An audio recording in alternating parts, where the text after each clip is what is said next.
Look at any screen near you.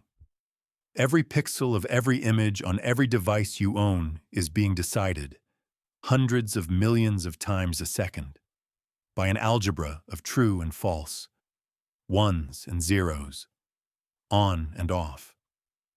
That algebra was invented by an English schoolteacher who never went to university, who taught himself Greek and Latin in his father's shoemaker shop, and who died of pneumonia at 49, nearly a century before the first computer would ever be switched on. Some people change the world, and the world never learns their name. This is without whom. His name was George Boole. He was born in the cathedral town of Lincoln, in England, in 1815, the year Napoleon was defeated at Waterloo. His father was a poor shoemaker, whose real love was mathematics and astronomy and grinding lenses for telescopes. His mother was a lady's maid.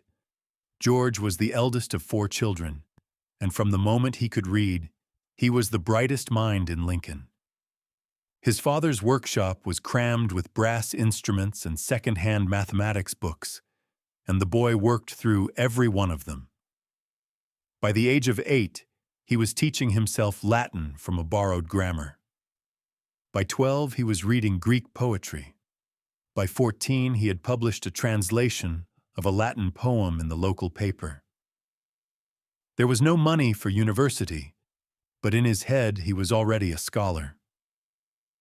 When George was 16, his father's business collapsed, and the boy went to work. He took a position as an assistant teacher in a neighboring village and sent the money home. 3 years later, at 19, he opened his own little school back in Lincoln. He was the headmaster, the only teacher, and the bookkeeper. In the evenings, after the students had gone home, he sat at his desk and taught himself the mathematics of the most advanced minds in Europe. In early 1800s, England, mathematics was a gentleman's pursuit. You did serious mathematics at Oxford or Cambridge or at the Royal Society in London. A self-taught shoemaker's son running a country school had no business publishing original work, and no one in the establishment expected to hear from him. The young schoolmaster began sending papers to the mathematical journals anyway. He worked alone. No professor, no peers, no senior figure to vet his manuscripts before print. He used the post office and his own savings. Within a few years, the editors of the Cambridge Mathematical Journal had figured out that the careful letters arriving from Lincoln were the work of an extraordinary mind. In 1844, the Royal Society awarded him its gold medal for a paper on differential equations. He was 28, and he had still never set foot in a university as a student. 3 years later, in 1847, he published a slim pamphlet titled The Mathematical Analysis of Logic. The argument inside was strange and bold. He claimed that the rules of human reasoning, every if and or, every not, every conclusion, could be written as mathematical symbols and worked like ordinary algebra. Logic, he said, is not philosophy. Logic is calculation. Reduce every statement to true or false, to 1 or 0. Combine them with 3 small operations, and or not. From those 2 values and 3 operations, Boole could derive every chain of reasoning a human mind could perform. The Lincoln schoolmaster, alone with his ink and his paper, had built an algebra of thought. He had reduced reasoning to arithmetic. He could see dimly that someday a machine might do this work. That if a device could be built that knew the difference between a 1 and a 0, and could perform an and, an or, and a not, you would have a mechanical thinker. Nobody in 1847 knew how to build such a machine. Most of his colleagues did not know what to do with the book. Some dismissed it as a clever academic toy, interesting to logicians, useless to working mathematicians. The philosophers said the mathematicians had no business in logic. The mathematicians said the philosophers had no business in algebra. The little pamphlet sat in the middle, and it was praised politely and read by almost nobody. And then, in 1849, something almost impossible happened. The new Queen's College in Cork, Ireland, was searching for a professor of mathematics. The selection committee had been reading his papers. They did not care that he had no degree. They offered the chair to the 33-year-old Lincoln schoolmaster, who had taught himself everything he knew. He accepted and crossed the Irish Sea. In Cork, he found peace. He lectured to good students. He married a sharp young Englishwoman named Mary Everest, the niece of the surveyor whose name would later be given to the highest mountain in the Himalayas. They had 5 daughters, and he worked through the evenings on the book he believed would be his life's work. In 1854, he published it, An Investigation of the Laws of Thought. It was the full system. Every operation, every rule, every consequence of his algebra of true and false.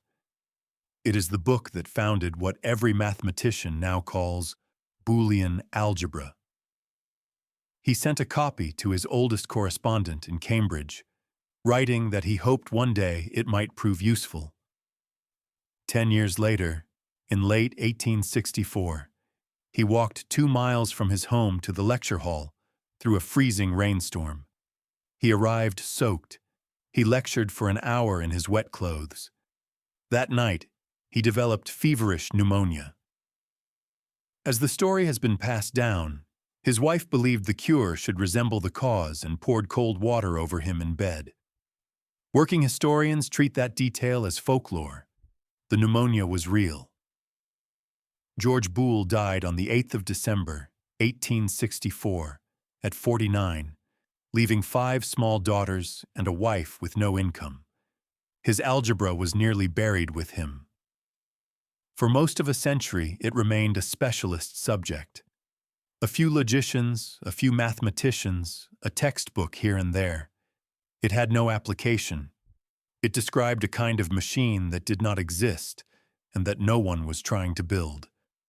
The Lincoln schoolmaster's life work sat on the back shelves of academic libraries and gathered dust.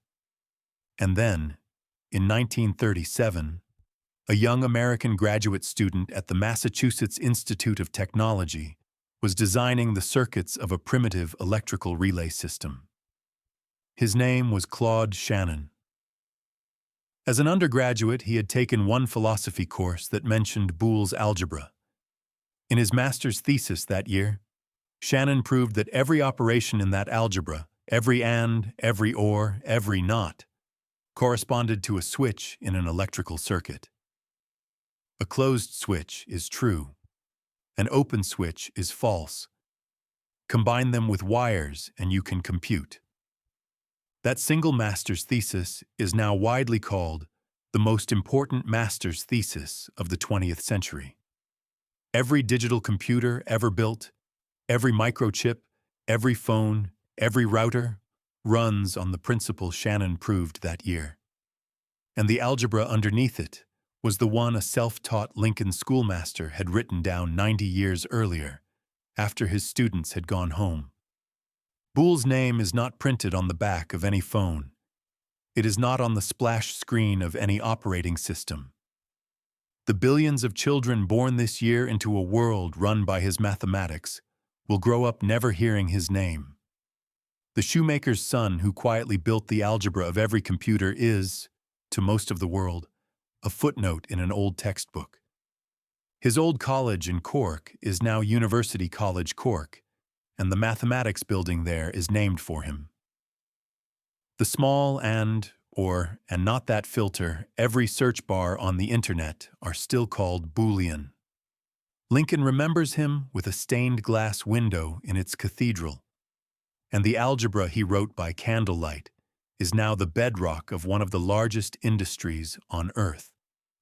Every time you tap a screen, every time you type a word, every time a pixel lights up in your hand, the mathematics underneath is his. He never knew. he never imagined it. He died poor and far from home, a century too early to see it work. The world you live in was built by people you have never heard of. And now, you know one more name: George Boole. Like and subscribe and stick around, because the textbooks left a lot out. Thanks for watching.